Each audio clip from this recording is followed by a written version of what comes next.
Bonjour, j'espère que vous allez bien. Aujourd'hui, on se retrouve pour traiter de la seconde partie de ma précédente vidéo sur l'épargne réglementée.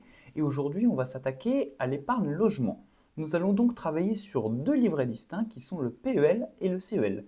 Mine de rien, nous avons pas mal de travail à effectuer, donc ce que je vous propose, c'est que sans plus attendre, on s'y mette. Comme je vous l'ai dit, on va travailler sur le plan d'épargne logement, plus communément appelé le PEL, et le compte épargne logement qui est son petit cousin, on va dire, le CEL. Pour ce qui est du plan d'épargne logement, concrètement à quoi ça sert? Il faut savoir, pour vous remettre un petit peu dans le contexte historique, que c'est un livret qui a été ouvert en 1965 et qui avait pour objectif initial de permettre aux ménages français de pouvoir accéder plus facilement à la propriété via un système d'épargne bloqué pendant 4 à 10 ans. On va faire un petit point rapide sur les caractéristiques clés. Les versements minimums sont de 540 euros par an que vous pouvez soit payer de manière annualisée, trimestrielle ou mensuelle.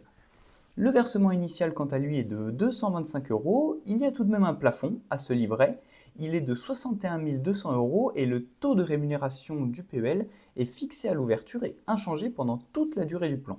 Si vous ouvrez un PEL pendant 10 ans, par exemple à 2,5, vous avez la certitude qu'il vous rapportera 2,5 brut, on reviendra sur cette partie un petit peu plus tard, pendant les 10 années de votre PEL. En ce qui concerne l'évolution de ce plan et ses spécificités, sachez qu'avant 2018, il y avait une prime d'État qui s'accompagnait lors du déblocage du prêt de vos PEL, mais malheureusement cette prime n'existe plus depuis. L'acquisition des droits à prêt est proportionnelle aux intérêts acquis, on y reviendra un petit peu plus tard, je ne vais pas vous prendre la tête tout de suite avec ça. Le montant maximum du prêt que vous pouvez emprunter s'élève à 92 000. Ça ne veut pas dire que vous ne pouvez pas faire un prêt de 300 000, mais ça veut dire que votre taux de prêt PEL sera, lui, sur 92 000 euros maximum. Et le taux du prêt est connu dès l'ouverture, on verra la formule de calcul un tout petit peu plus tard. La partie suivante va donc traiter du rendement du PEL pendant ces dernières années. Voilà. Alors, il faut savoir que le PEL, contrairement au livret d'épargne qu'on a pu traiter dans la vidéo précédente, dispose d'un taux de rémunération qui est brut. C'est-à-dire qu'il va supporter une certaine fiscalité sur cette fameuse rémunération. Un PEL à 2,5% brut, pour vous donner un exemple, il va au moins être imposé à hauteur de 17,2%, enfin je dis imposé, il va devoir être imputé des prélèvements sociaux d'un montant de 17,2%. Et puis pour les PEL les plus récents ou les vieux PEL qui ont un certain nombre d'années, c'est carrément la flat tax, c'est-à-dire que c'est 30% des intérêts qui vont être générés par votre contrat qui vont vous être retirés. Comme je l'ai mis dans les points clés, le rendement réel est souvent négatif. Le PEL a rarement battu l'inflation sur la dernière décennie, ce n'est pas son objectif. Les PEL récents restent plus stables, c'est vrai, en termes de taux, ça bouge un petit peu moins, mais peu compétitif face à l'inflation et à d'autres placements. Donc il faut retenir que le taux est certes garanti, mais du coup le rendement réel est assez faible. C'est un produit davantage de projets immobiliers que d'épargne rendement pur. Je vous ai dit un petit peu plus tôt dans la présentation que quand vous ouvrez un PEL, vous connaissez le taux à l'avance auquel vous allez pouvoir emprunter. Et ce, grâce à une formule de calcul. C'est la seule que vous allez devoir retenir de la présentation. Vous allez voir, elle n'est pas bien compliquée. Taux du PEL est égal au taux d'intérêt du PEL plus 1,20. Je m'explique. Ça veut dire que si vous ouvrez un PEL à 2,25 et que vous cotisez pendant 10 ans avec des intérêts à 2,25, ça vous ouvrira des droits à prêt qui monteront à 3,45%. Si votre PEL est à 2,5, ça veut dire que le taux du prêt que vous allez pouvoir demander sera d'un montant de 3,70%. Je m'étais noté une petite phrase pour conclure cette partie. On peut ainsi dire que l'intérêt principal d'un PEL réside aujourd'hui dans le taux du prêt entre guillemets verrouillé à l'avance, qui peut être une assurance contre la hausse des taux si vous envisagez d'acheter dans quelques années. En revanche, si les taux du marché redescendent à l'avenir, le prêt PEL perdra de son attrait. Vous vous doutez bien qu'une personne qui aujourd'hui a ouvert un PEL en 2016 à 1% est très contente de pouvoir disposer d'un taux à 2,20.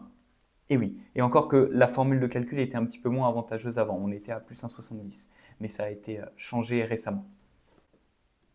On va maintenant s'attaquer à la partie Fiscalité. Alors, c'est le moment de la vidéo, il va falloir vous accrocher un peu, mais normalement, j'ai fait en sorte que ce soit le plus simple et compréhensible pour tout le monde.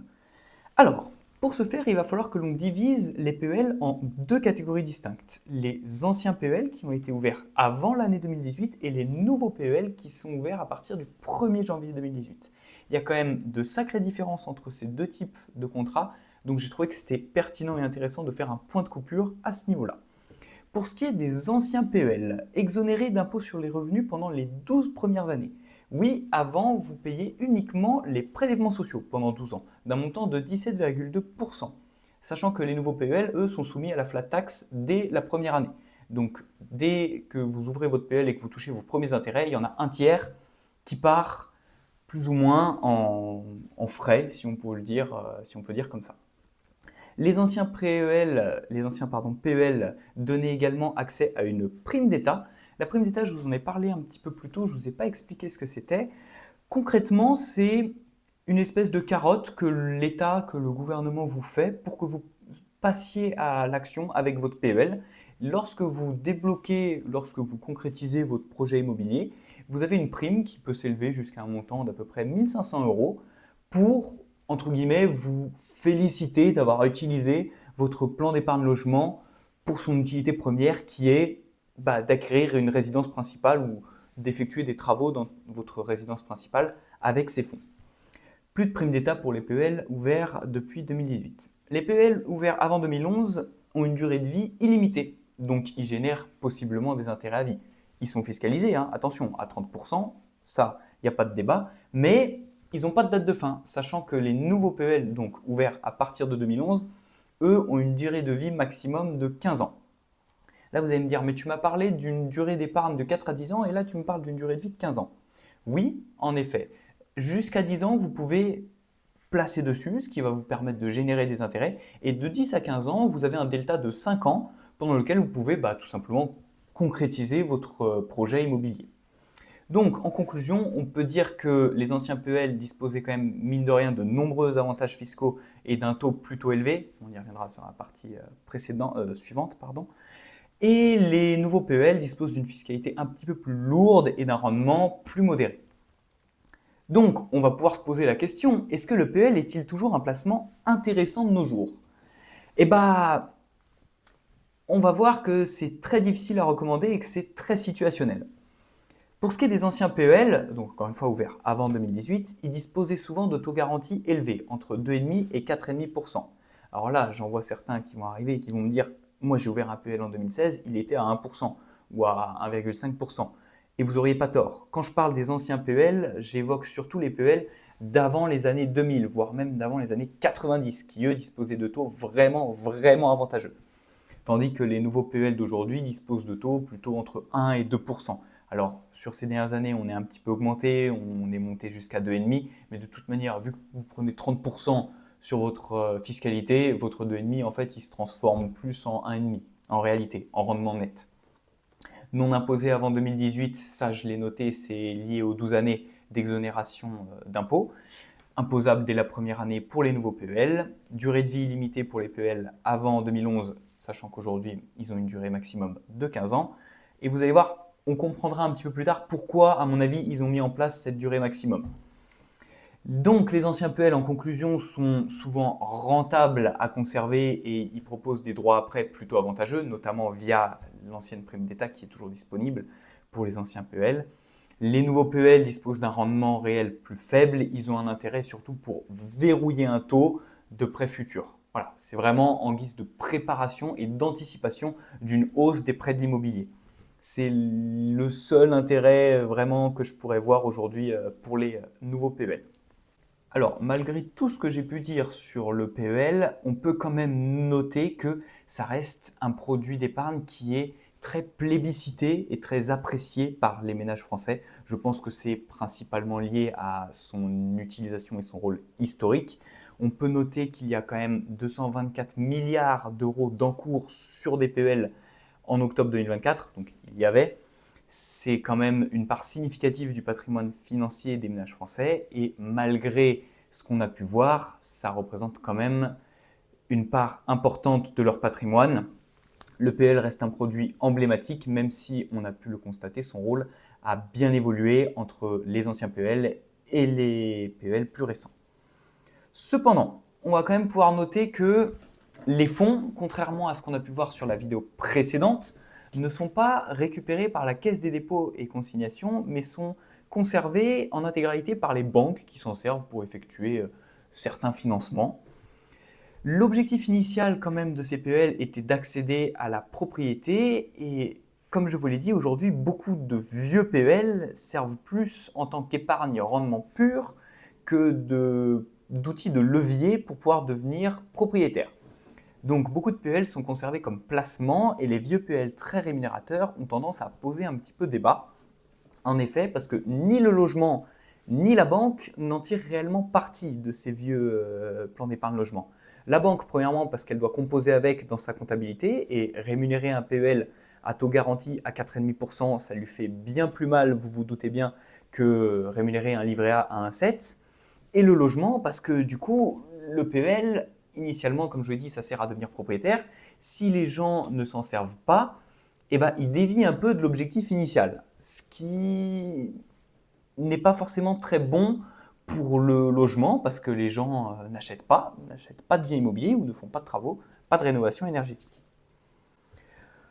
On va quand même terminer par une petite conclusion sur le PEL avant d'attaquer le CEL.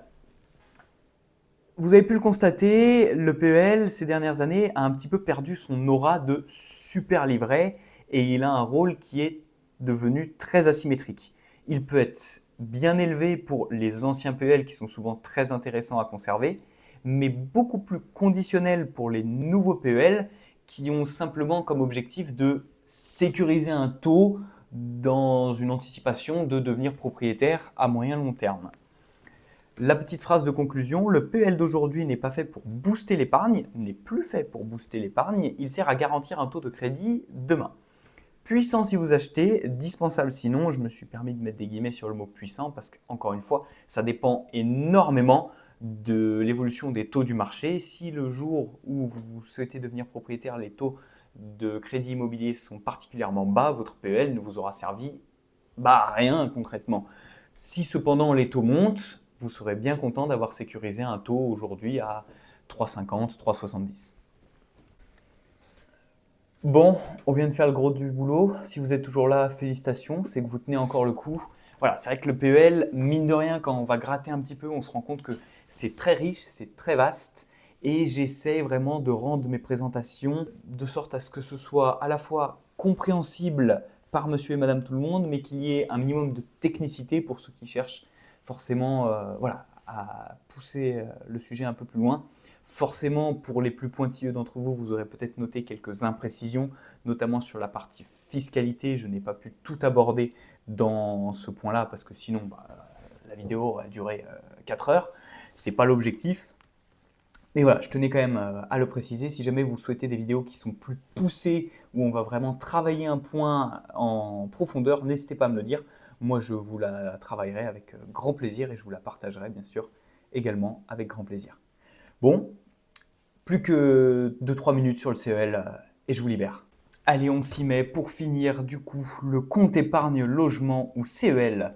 Fonctionnement et droit à prêt. Alors, un petit peu à l'image du PEL, le CEL ouvre droit à un prêt épargne logement à un taux entre guillemets avantageux, sous réserve bien sûr que vous ayez un taux CEL qui soit intéressant par rapport au taux des marchés immobiliers actuels.